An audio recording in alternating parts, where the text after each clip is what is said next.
After drinking the coffee prepared by my wife, Sophia, I passed out. It was not until 3 days later that I opened my eyes and found myself lying in a hospital ward. It turned out that my wife had drugged me and transplanted one of my corneas to her first love who had just returned from abroad. I lost the sight in one eye, yet she was eager to kick me out of the house to welcome her first love. My heart was as good as dead. 3 years of my companionship and care ultimately couldn't compete with the white moonlight in her heart. So, I decided to disappear, but she begged me to come back like a madwoman. However, it was already too late. Let's start the story. If you like it, remember to subscribe. My wife, who had always been a tough career woman, suddenly became tender and affectionate. I thought she had finally decided to let go of the person in the deepest part of her heart and truly accept me. She prepared coffee for me, and I drank it without any precautions. But soon, I felt dizzy and then lost all consciousness, falling straight onto my desk. My last memory was of two blurred figures at the door, one was my wife and the other was a man. After that, I completely lost consciousness. It was not until 3 days later that I woke up. In front of me was a white ceiling, and everything around was white. I was in a hospital ward. A sharp pain came from my right eye, and I couldn't help but cover it and cry out. The nurse heard me and rushed over, quickly helping me lie down. "Mr. James, please don't move around, or the wound will get inflamed." I asked in confusion, "Wound? What wound?" The nurse looked at me and said, "You actually volunteered to donate one of your corneas to Mr. David. It's really admirable." I was shocked. No wonder my eye hurt so much. But I had never said I would donate my cornea to anyone. What was going on? I thought of the coffee my wife gave me and gradually understood something. Just as I was thinking, the clicking sound of high heels came from the door. I recognized it as my wife's footsteps. She was walking towards my ward. But her footsteps stopped at the adjacent ward, and then she opened the door and went in. I was a bit curious, so I struggled to get up and walk to the adjacent ward. The scene in front of me left me stunned and I couldn't come back to my senses for a long time. The man on the hospital bed had his right eye bandaged and was leaning against the bedside. His ward was a super VIP room. Sophia was holding a bowl of congee, feeding him spoon by spoon, looking at him tenderly as he ate. In the 3 years of our marriage, Sophia had never treated me so tenderly. With her, I felt more like a subordinate. The man in front of me saw me at the door and actually greeted me. "This must be James."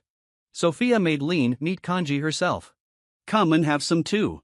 I was surprised that he knew me, and even more surprised that Sophia would cook by herself. Usually, she never entered the kitchen. There were 4 or 5 aunts just for cooking at home. She could ask different aunts to cook whatever cuisine she wanted. But today, she cooked for a man. When Sophia heard this, she turned around. The tenderness in her eyes disappeared instantly, replaced by her usual cold face. "You're awake. Have a good rest." Seeing her like this, the grievance in my heart welled up. "Sophia, what are you doing? What about my eye? I'm asking you, what about my eye?" I finally couldn't hold back and shouted at her. "James, don't forget your identity. What's the big deal about one cornea? You can still see with the other one, can't you?" Sophia said impatiently. "David is back. What's the point of you staying by my side?" I looked at the man in front of me whose eyebrows, eyes, and chin were somewhat similar to mine. I instantly understood everything. He was David, Sophia's first love from many years ago. Sophia had chased him for a long time, but they broke up when they graduated. I was his substitute. I had known this for a long time, but I didn't expect that after he came back, Sophia would be so cold and heartless to me. Seeing that I didn't leave, Sophia frowned and said, "It's just asking for one of your corneas. Consider it as me buying it for David. So, how much do you want?" I was a pilot, and eyesight was extremely important to me. But with just one sentence from her, she ruined my life. I was so angry that I was shaking, but I had no way to deal with her because she had more money than she knew what to do with. Sophia was a real estate tycoon in New York, involved in 50% of the real estate industry. Sophia was 3 years older than me. When I first met her, I was working in a Western restaurant while I was still a senior in college. She left me her phone number and told me that if I was willing to be with her, she would give me endless money and fame. At that time, my grandmother was in poor health, and I couldn't earn enough for her one-day hospital fee no matter how hard I worked. So, I agreed to her. It was no different from being kept. The only difference was that after I graduated from college, Sophia and I got married, making me feel more at ease to stay with her. But she was always indifferent to me. I thought that my 3-year-long care would eventually be reciprocated with true feelings. But until David came back, I realized that she would never truly love me. At this moment, standing at the ward door, my male pride made me try my best to hold back my tears. David, however, was looking at me like he was watching a show, provoking. "James, do you know why we used your cornea? Because you're a pilot, you've had good eyesight since you were a child. If it's transplanted to me, I'll definitely take good care of it." I clenched my fists so tightly that my nails dug deep into my palms. I tried to suppress the anger in my heart and stared at David, saying word by word, "David, you abandoned Sophia and left back then. Now you come back and pretend to be pitiful. Don't go too far." David just laughed indifferently.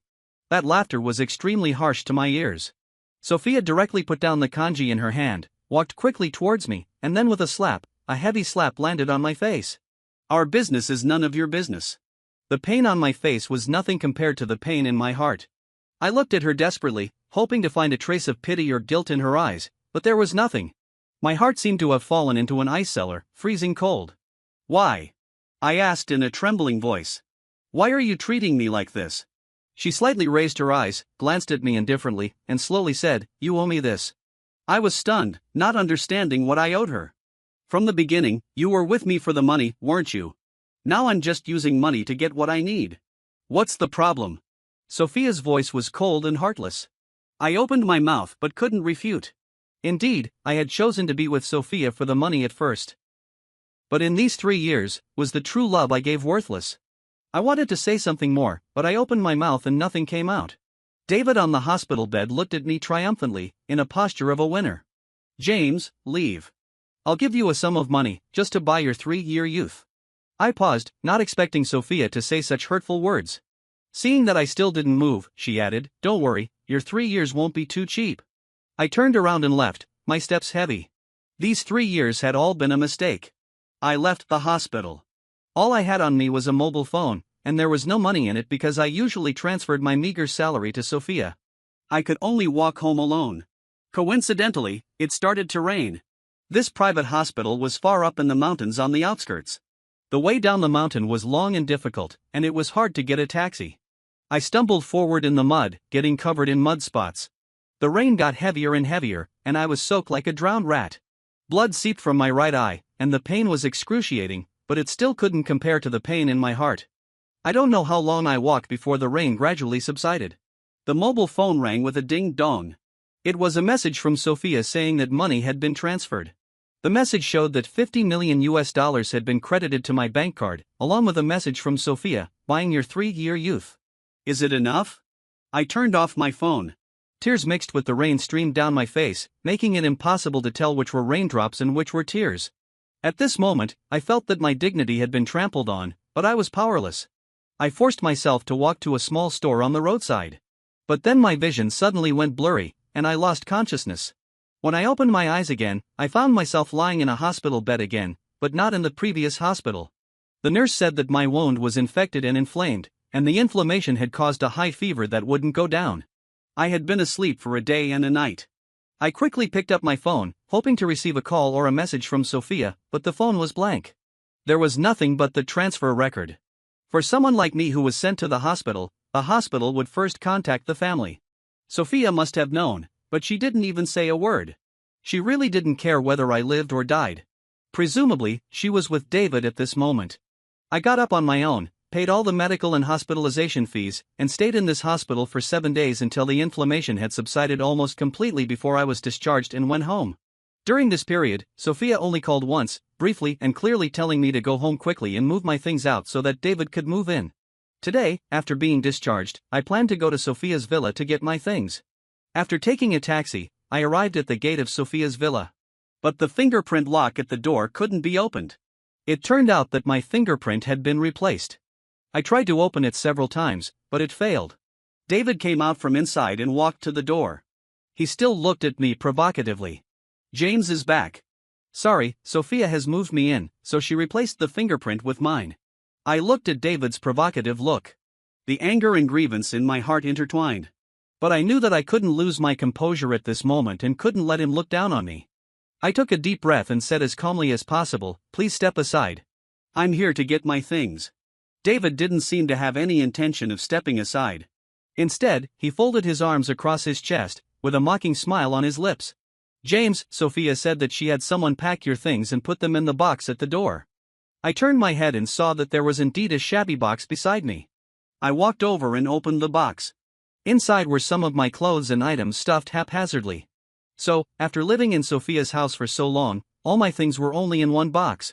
Looking at these things that were treated so casually, my heart was stabbed again. I picked up the box and was about to leave this place that was once full of memories but now seemed so strange. David called out to me from behind, "James, don't come to bother Sophia anymore. You and her are not from the same world." I didn't look back, but my steps paused slightly.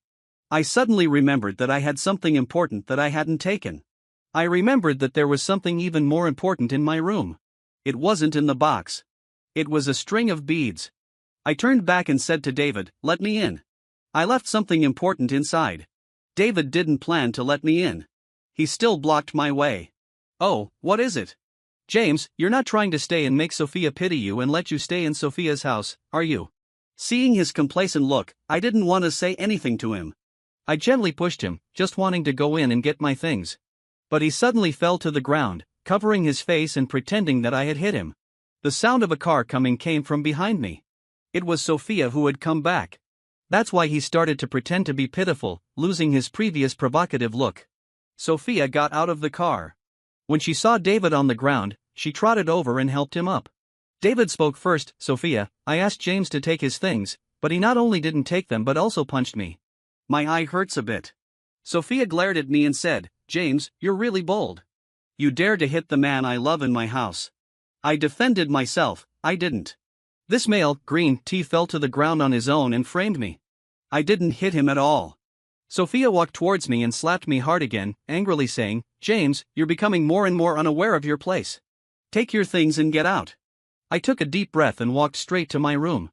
At this moment, my room had become a storage room for sundries. My favorite posters and various airplane models were all in pieces. But the important bracelet I was looking for was gone. I searched every corner of the room but couldn't find it. I was not willing and searched again, but the bracelet was still nowhere to be found. I stood up, looking at the messy room, filled with disappointment. I walked up to Sophia, trying to suppress the anger in my heart, and asked, "Where's my bracelet? That was the last thing my grandmother left me." Sophia looked indifferent and said impatiently, "I don't know what bracelet you're talking about. Aren't all your things in that box? Hurry up and leave. Don't get in the way here." I pleaded unwillingly. "That was left to me by my grandmother when she passed away. I was raised by my grandmother since I was a child. I regarded that bracelet as a treasure. Although it may only be worth a few dollars, it's very important to me." "What did you do with it?" Seeing that I still didn't seem to be leaving, David said, "James, is it that white Bodhi bracelet? I thought it was useless, so I threw it away. Don't look for it. I'll give you some money. It's enough for you to buy 100 of them." As expected, it was David again. I was furious. Just looking at his face made me sick. It took a lot of effort to hold back the urge to punch him. I turned to Sophia again. She still had a cold expression, but she was holding David's arm, looking like a little bird in front of him. She said gently, "David, your eyes haven't fully recovered yet. Go in first. Don't catch a cold in the wind." There were only Sophia and me left in the room. She took out her purse and took out a stack of money and threw it at me. The red banknotes slapped on my face one by one and then scattered on the ground, trampling my dignity along with them. "Is that enough? Can you leave now?" Sophia's tone was emotionless, more like a stranger. I replied helplessly, "Okay, I'll leave." I walked dazedly on the streets of New York, carrying my bag of luggage, looking as down and out as a dog. Although I got a lot of money, I lost my beloved flying career and my grandmother's relic. Suddenly, a luxury car came and stopped right beside me. A woman got out of the car. She had a familiar face, but she looked more mature and stable than before. She took my luggage first and threw it onto the seat of the luxury car without any disgust. Then she said to me, "Get in. I'll take you home." Olivia didn't say anything more. She pulled me into her car. Seeing that I was in a bad mood, she didn't say anything and just remained silent. Until the car stopped in front of a villa. She looked at me and said gently, "This is my house. You can stay here for now until things are sorted out." I followed her in and stayed there for the time being. Olivia was my first love in college and also David's junior in the club. David had a bad reputation in college. He was a playboy who flirted everywhere. He pursued Olivia for 3 years, but until graduation, Olivia never accepted him. By accident, she was with me for half a year until she went abroad to study, and then we broke up amicably. I had long heard that she had returned to New York and became a rising star in the design industry, but I had never seen her. Judging from her actions today, it seemed that she already knew about all my experiences. Shortly after I settled down at Olivia's house, Sophia unexpectedly called. I thought there was still the divorce matter to be dealt with, so I answered the phone. This time, I spoke first to avoid looking more humble. Are you talking about the divorce? I don't want anything. See you at the gate of the Civil Affairs Bureau on Monday. There was a few seconds silence on the other end of the phone, as if she was a bit shocked. James, are you in such a hurry to divorce? Sophia's tone wasn't as cold as before, and there was even a hint of reluctance. Isn't it you who are in a hurry? It's better for everyone to get divorced earlier. After saying that, I hung up the phone without giving her a chance to speak. On Monday morning, I arrived at the gate of the Civil Affairs Bureau as promised. Soon, Sophia came with David. Sophia was still hesitating, and David was adding fuel to the fire beside her. Sophia, go ahead. After you two get divorced, we'll get our marriage license. It's a double happy event to finish two things in one day. Sophia, didn't you always want to have a home with me? I'm back, so let James go. Under David's tugging, Sophia walked into the Civil Affairs Bureau. We completed the divorce procedures smoothly. As soon as we went out, David pulled Sophia and went back in to get their marriage license. Watching this scene, I felt it was extremely ironic. Just after they completed the procedures and before they could even warm up the red marriage certificates in their hands, they saw Olivia holding my hand and carefully tying a scarf around me. Sophia and David stood there like clowns, frozen in place as if they couldn't move their legs. Suddenly, David came to his senses, left Sophia behind, and rushed straight towards Olivia. Olivia, why didn't you tell your senior when you came back? I've missed you so much after all these years. Olivia replied coldly and distantly, no need. We have nothing to talk about. Seeing David acting like a lovesick puppy, Sophia was furious. She came over to pull David away, but David glared at her and refused to leave Olivia's side. Sophia's face froze, while Olivia remained calm. Now it was Sophia's turn to be embarrassed. Olivia took my arm and walked past them. We could still hear David, who was standing there watching us, say, Olivia is still as beautiful as she was in college. Sophia was so angry that her eyes almost popped out, but she couldn't stop David from staring at our car. After Olivia took me home, David called. The first words out of his mouth were a gritted teeth threat. James, you'd better stay away from Olivia, or don't blame me for being rude to you. I hung up the phone without giving him a chance to say a second word. I wasn't worried about what he could do to me, instead, I was more concerned about Olivia. Olivia brought a cup of hot milk and told me to drink it. She said that there would be a bidding conference in a few days and she wanted to take me with her. Her company might become a competitor of Sophia's, and she asked if I was willing to go. Since I had lost my job, it would be good for me to broaden my horizons and explore other development directions. Soon, the day of the bidding conference arrived. As expected, Sophia also attended with David. When Olivia and I, with her arm in mine, appeared at the entrance of the venue, David suddenly shook off Sophia's hand and quickly walked towards us, leaving Sophia standing there in shock. Olivia, you're here, he said with a big smile on his face, and then he reached out to hold Olivia's hand. Olivia dodged to the side. But David didn't seem embarrassed at all and continued to get closer to her. Seeing this, I pulled Olivia behind me and used my body to block David. David looked unhappy but had no choice.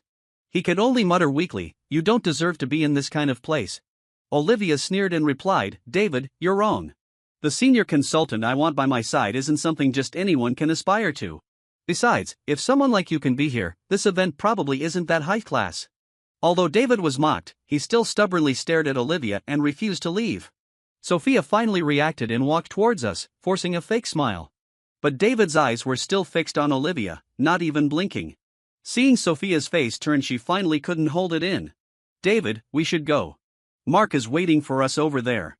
Sophia tugged at David's sleeve, but he shook her off. David said impatiently, ordering her, go get Olivia a cup of coffee.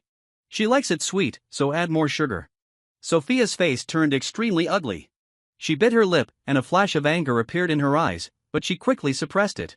She took a deep breath, forced a smile, and turned to get coffee for Olivia. After a while, Sophia came over with the coffee and offered it to Olivia. Olivia didn't even look at it, just stared coldly at David. David quickly reached out to take the coffee, saying obsequiously, "Olivia, if you don't drink it, I will. I like any taste you like." Olivia wrinkled her nose in disgust and pulled me away. David was about to chase after us, but Sophia held him back tightly. "David, that's enough. Don't you forget who you belong to now." Sophia finally exploded, her voice trembling. But David shook her off. "Leave me alone. My heart only belongs to Olivia." He finally revealed his true feelings. There were rare tears in Sophia's eyes. Olivia pulled me aside and said, "The farce is over, and it's time for the main event. We didn't come here today to humiliate Sophia and David. We have more important things to do." Olivia was determined to win this bidding conference. Among the powerful competitors in this bidding, apart from Olivia's company, the toughest rival was Sophia's group. However, this time Olivia was fully prepared and just waiting for the bidding to start. After it started, Olivia presented her plan in detail, including architectural features and various ideas. After she finished speaking, there was a round of applause, and several big shots praised her. When it was Sophia's turn to present, her plan seemed a bit old-fashioned. But because of her close relationship with the boss of the organizer, the final result still slightly favored her. At this time, we had to take out the gift we had prepared for Sophia long ago. The host was announcing, "The company that has won this bidding is Sophia's." "Wait." Olivia's voice interrupted the host who was reading. Then she took out a stack of documents and distributed them to the leaders. "Here is the situation of Sophia Group's tax evasion and tax fraud in recent years. Please take a look." Olivia's sonorous words caused an uproar at the scene, and everyone started talking. Sophia was stunned in place, not knowing how to refute for a moment. In the past 10 years, Sophia Group had seriously evaded and defrauded taxes through connections, and the taxes paid were less than 1/10 of what was actually due. It turned out that Olivia had been investigating Sophia Group recently, just for this day. The leader of the organizer was shocked and turned to Sophia, asking, "Sophia, what on earth is going on?" Sophia then came to her senses and hurriedly explained, "Things aren't as they seem. This woman must be slandering me." As she spoke, she walked towards Olivia, raising her hand to slap her, but was stopped by David. Sophia's raised arm was grabbed by David and then forcefully thrown away. She stumbled and almost fell to the ground. Sophia looked incredulous, while David was only focused on pleasing Olivia. "Sophia, how could you hit someone?" David frowned but didn't help Sophia up. Sophia turned to look at me. "James, I treated you fairly well before, right? Why are you so cruel as to team up with this woman to frame me? Don't you remember that it was me who paid the medical expenses for your grandmother when she was bedridden? Not mentioning my grandmother was fine. But when she brought it up, I remembered the days when I became her lover for money. You still dare to mention my grandmother. Sophia, you don't deserve to mention her." I almost shouted this sentence, and even David next to me was startled. "Back then, I was really short of money, and I did get together with you for the money. But after 3 years as a substitute, plus my eye, I've already paid you back." Sophia started to cry, but I just felt annoyed. David also said, "Sophia, pay attention to your image in this kind of occasion. There are so many important people here. Crying like this makes it seem like we, Olivia, are bullying you." David's words were like a knife to Sophia's heart. She seemed to realize that the man she loved deeply was also acting like a sycophant to someone else. Olivia took my hand and smiled at Sophia. "Sophia, I know exactly how you treated James back then. It's too late to regret now. If you had obediently given the project to me, it would have been fine. But since you insisted on competing with me, don't blame me for exposing your dirty secrets. And this is the price you pay for hurting James." Sophia wanted to say something more, but Olivia pulled me away without looking back, leaving only a sentence. "I've sent these evidences to major media by email. If you have the energy, you'd better hurry up and clean up the mess." Olivia wasn't kidding. She really exposed all kinds of illegal operations of Sophia Group to the media, including tax evasion, financial fraud, and many other aspects. Sophia hadn't been seen in public for a long time. Presumably, she was already in a mess. I also found some information that was enough to give her the final blow. Coincidentally, she called and asked to meet me. I thought this would be a good opportunity to tell her. In the coffee shop, Sophia, who used to have a radiant face, now had deep dark circles under her eyes. She no longer had her usual elegance. "You're here," Sophia said softly when she saw me approaching. "I ordered your favorite iced Americano without sugar. It'll be ready soon." She seemed a bit nervous, and there was even a hint of humility in her tone. I slowly sat down opposite her, looking into her eyes. But I don't like iced Americano, especially without sugar. I hate it. What I like is cappuccino, and I like it with sugar. She looked up at me in shock, as if she couldn't believe it. You're probably going to say that I clearly like iced Americano, right? That's because when I first met you, you were drinking iced Americano, and I was just trying to please you. I said this with a bitter smile, and I saw Sophia's eyes gradually become more relieved. So you don't want to stay by my side? Don't you care at all about our 3 years together? I didn't answer, just looked at her quietly. She was silent for a while, and then a tear dropped into her coffee. I'm sorry, James. I didn't realize I couldn't live without you until you left. I'm in the most difficult time now. Can you stay with me?